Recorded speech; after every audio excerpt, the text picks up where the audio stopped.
Hi, I'm Coach Mikki, and thank you so much for joining us. And for those of you that join us on a regular basis, I am so glad that you do.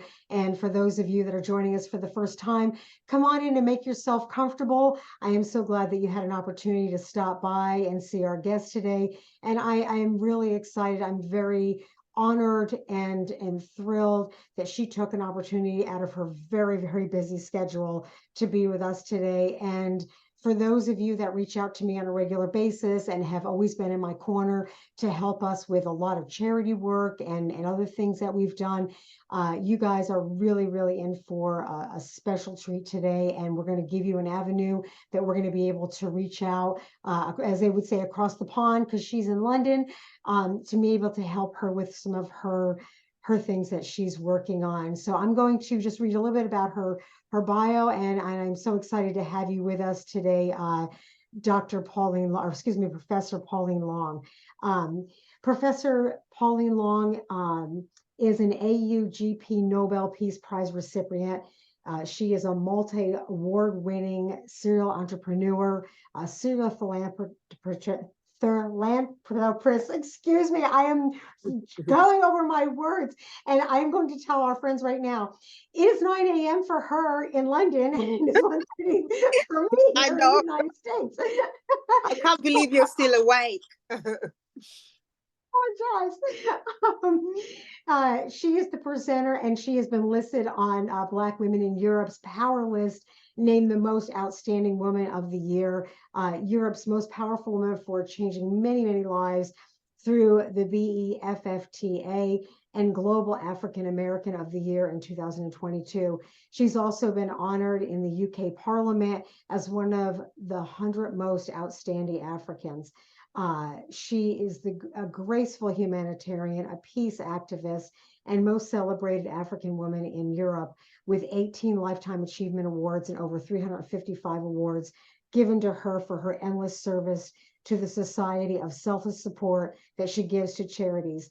The humanitarian projects around the world, and she's been awarded for many special Lifetime Achievement honors by the President of the USA, H.E Joe Biden, and for being a strong advocate for human love, commitment, and bringing communities together.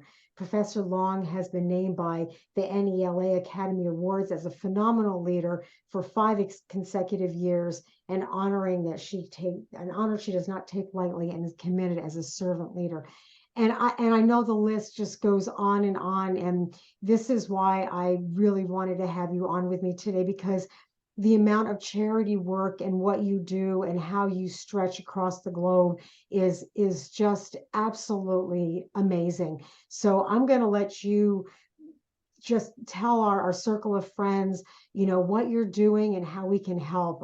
So thank you so much for being with us, Professor Long. I appreciate you. Thank you so much, Coach Mikki, for having me. It's an absolute honor. I mean, it's quite late over there at the moment, 1 a.m. and you're up just so you could do this podcast with me. I really don't take it lightly. Thank you so much. And I'm a very simple woman. First, let me just start by saying that I am very simple, and but I also recognize that I'm a servant leader. But most important, I recognize that I was born to serve not only people close to me or people known to me, but people I don't know. So most of the charity work that I do, most of the people that I reach out to are people I have never met. People that I have changed their lives, and they send videos and they send emails to say thank you for, orphans that I've paid school fees for, elderly women that I regularly support every month, but I've never met them. But to me, I think that humans, we are related, and I think that we were born to be there for each other. Whether I don't know you, whether you're not my blood, whether you're not my race, whether you're not my gender, I want to be there for you if I can. So I have been embarking on charity projects since I was a teenager. I'm 47 now. So that's so many years. And I remember as a teenager, we went round to schools in villages to just provide books and pencils and pens and rubber to, to kids that didn't even have it. And for me, that was a big deal. That was the beginning of, you can do something small that can change someone's life in a very, very big way. And so I carried on, and to date, I have supported over 30 charities, charities that range from, supporting people with disabilities or women that have been abused, or supporting the youth and encouraging them to become entrepreneurs.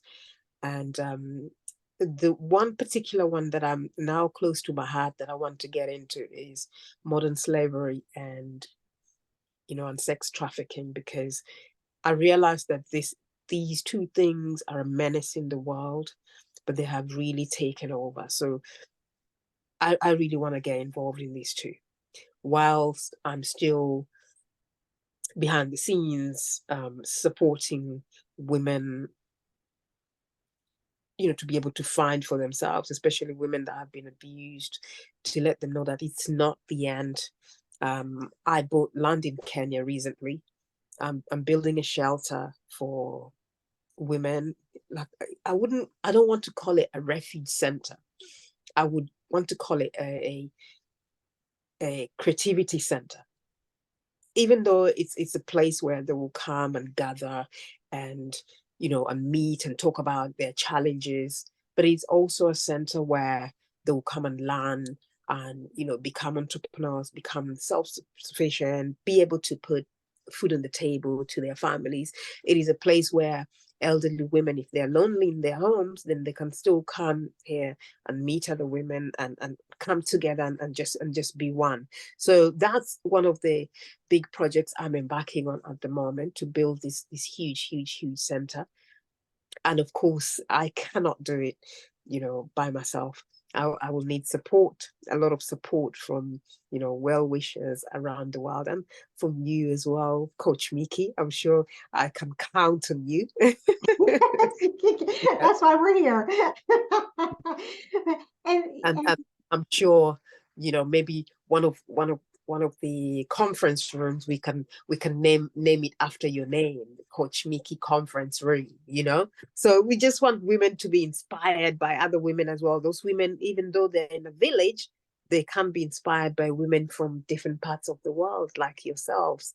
So it's about linking these women together as well with, with people like yourselves that also inspire so many. I admire what you do. You're out there spreading the good news about what other people are doing. We live in a world where hate is going viral. Hate has become something that is verified, something that people think it's normal, and it's going viral. So when somebody like yourself and myself is giving love to other people and, trying to make sure that, okay, if hate can go viral, then love too for humanity can go viral. So, with everything I do, I think for me, the bottom line is the love for humanity. That's my purpose. That's my mission. I mean, I've seen some of the things that you've had an opportunity to do, because I've, just from knowing you this short time. And first of all, I want to back up. I'm like you. I'm an unobtrusive giver. I'd rather be. I can just do things people don't have to know. So maybe instead of Coach Mikki, we could do Circle of Friends. But I think no matter where you are in the world, whatever culture you are a part of, like you said, it doesn't really matter. It's the same situations, the same things that are happening, and we have an opportunity. And I think sometimes I'm going to say, as for humanity, we should have a responsibility to be able to help and take care of those that really don't have a direction or don't have the opportunities or maybe don't have the financial needs, or even their situations may go, in a different direction that they didn't ever anticipate ever in their lives, and that puts them, so to know somebody is, giving them a helping hand that truly does care. I mean, people like you that spearhead these events and get people together and raise the funds and make it happen. You're the gift in the world that does these things, and whether they know it or not, that it's from you, the fact that you know it and it happens, they know it, and how people feel is just an incredible thing to give. And someone like you is not easy to find. And I that's why I really wanted to connect with you and bring you to our circle of friends to go, okay, well, what can we do? What can we do to help you for, because like you said, it takes a village, it takes people together to bring things. And whatever we can do on our end, or I can do on my end, I'm here, the door's open. So I know you're involved with a lot of other charities, and I was reading you work with a lot of young women, that you get sanitary pads and other things for these gals. Tell us a little bit about that, because as a woman, these are things where, like, we deal with it and you don't think about it, but then you go somewhere else in the world and it's like, for what we take for granted isn't necessarily easy for somebody else. Yeah, can you believe it? Can you believe it? What we take for granted, that's right. What we go to the supermarket and just pick up for maybe £1 or £2, somewhere in the world, this girl cannot go to school. She will miss school because she's on her periods and she cannot afford sanitary pads. She will miss exams because she's on her periods because she cannot afford sanitary pads. Wow. She will miss going to school to socialize with her peers because she cannot afford sanitary pads. Going on your periods, it's not a disease. It's not an illness. She shouldn't be missing school. It's a way of life. These are basic needs.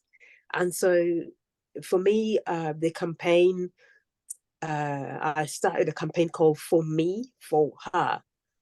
So it means that when I go to the supermarket to buy one sanitary pad for myself, then I remember that there's a woman there's a young girl that needs sanitary pads as well. Yeah. So then I will spare some change on the side. So I've done that with my circle of friends, and we are constantly raising funds and buying sanitary pads. Again, we're looking at long-term solutions, not short-term solutions. So where they can actually manufacture their own sanitary pads, they can make them, so we need to buy them sewing machines, and they can make their own reusable sanitary pads. And it means it will also create employment for them as well. Yeah. So yeah, we are looking at long-term solutions, but that is, again, one of the causes very, very close to my heart. And as I say, I get involved with so many good causes that I don't remember. I just go, I just keep doing. If you bring it up in an interview, then I'll talk about it. But otherwise, there's too many. There's too many to pinpoint. All the way to India, I support orphans. And it's a desperate situation that we're in this world. So many young people need help. Yeah. There have been positions that it's not their fault. If you're an orphan, it's not your fault. You don't have a mom and dad, but still, you need to be able to eat. The society needs to be able to look after you. Society needs to be able to take you to school. They need to see you through all the way until you become an adult, and to a point where you too can give back to the society as well. So it's about encouraging many of us to, you know, find good courses and just support it. And that is so important. And kids are my heart. I love working with kids, and you're right. They don't they deserve to be able to grow into a life that they can thrive, you know, and feel safe in. And you're right. There's a lot of things out there that need to be addressed to help them do that, you know. And these are all things that, you know, we know happen, but you need to really be more aware and see. And it doesn't take much to get involved to help, you know, like you said, whether it's just to give, whether it's your Mm. time. It doesn't take much to take a child off the streets. There are, I don't like to call it street children.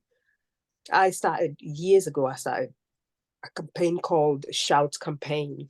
It was a campaign to help remove street, you know, children that lived on the street, help remove them from the street and house them, and also just provide basic needs. Children living on the streets and children called street children. What kind of society, what kind of world do we live in where we want to brand children street children? You know, it Yeah. just didn't make sense to me. And that's still going on until now. So we still have children that live on the street. So it's really, really important that some of these things that a reduction is not enough. We should go for full elimination. Yeah. You know, Yeah. but when we put heads together, when we put hands together, but most important, when we put our good hearts together to help where we can, then, you know, we become victorious. Yeah, well, kindness has no boundaries, you know, Exactly. and that's why I was excited to be able to connect with you, because I mean we you do things, you know, we're as much as you can here, you know, in London and wherever you street, you know, you're reaching your hands across the globe. You know, I do things here in the US, but we're really doing the same thing, and it really doesn't. There's such an avenue and a way to be able to collaborate, you know, and pick up those Mm-hmm. loose ends. Yeah, I know. We all have a mission to make this world a better place. You know, it's just one step at a time. So, you know, and again, I don't want to keep you because I know your time is so valuable, but wrapping this up, what can we do? And I'm going to put all the links that you're going to send me, you know, that'll be into the description of the YouTube video and the podcast. So if anybody wants to reach out, they can do that. But you know, what's some words of wisdom, you know, for a circle of friends that if they really want to get involved, what can they do? I mean, I know, as I say, I know already, you know, we all have human love in our hearts. And and I just want to encourage anybody out there, absolutely anyone out there that feels like they have three hands. You know, you have one for yourself, one for your family, and one for the person that you have never met but needs your support. If you feel like you have the free hands, then I really want to welcome you on board to, you know, support, you know, all the missions that I get involved in. And, you know, with the goal that, yes, we are making a difference in someone else's life. And there's a ripple effect. If we change the life of an orphan, and then in the end, they also have their own families, and their families have their own families. So we have actually changed life of a whole generation. So for me, it's important whether it's just one person. And I know sometimes people look at it this way and they say, oh, you know, I don't have much. I can't give because I don't have much. And you know, and I always say that much that you don't have, that little that you have on your plate, you can just share a little corner of what you have on your plate. And you don't have to help dozens or thousands of people. One person at a time is enough. Yeah. And my favorite quote is Anne Frank, no one was ever poor by giving. And it's, No, yeah, never. It's one of my favorite quotes, and of all people, from Anne Frank. I just, and it just tells you, I mean, and it's true, and grateful. Be grateful. Be grateful that you can have clean water. Be grateful that you can go to the store, That's and it. That's it. just just having that gratitude makes you also aware that you can, like you said, you can give a little bit here. Every little bit makes a difference. It compounds. If everybody just did a little tiny bit, it compounds into something huge. Yeah. Yeah. And not to see it as a handout. Never ever see it as a handout. You're not handing out. You're giving somebody a handout. Yes. You're helping them get up. It's never a handout. Because I think some people feel the guilt that I'm just giving a handout. No, it's not. You're giving somebody a handout. Yeah. Go and start a new life, or to carry on with their life from where it posed. Because some people's lives pose and they don't know where to go. Yeah. And you showing up at their doorstep with that small gift, they will carry on. Yeah. So it's always a hand up. I appreciate you so much. And I'm so grateful that you took the opportunity to come on and out of your busy schedule. And I know today you've got a lot on your plate and you're doing a lot of stuff today. And I want to thank you again and happy birthday. She took time out of it's her birthday today. She still came on. That tells you what kind of a woman she is. I know.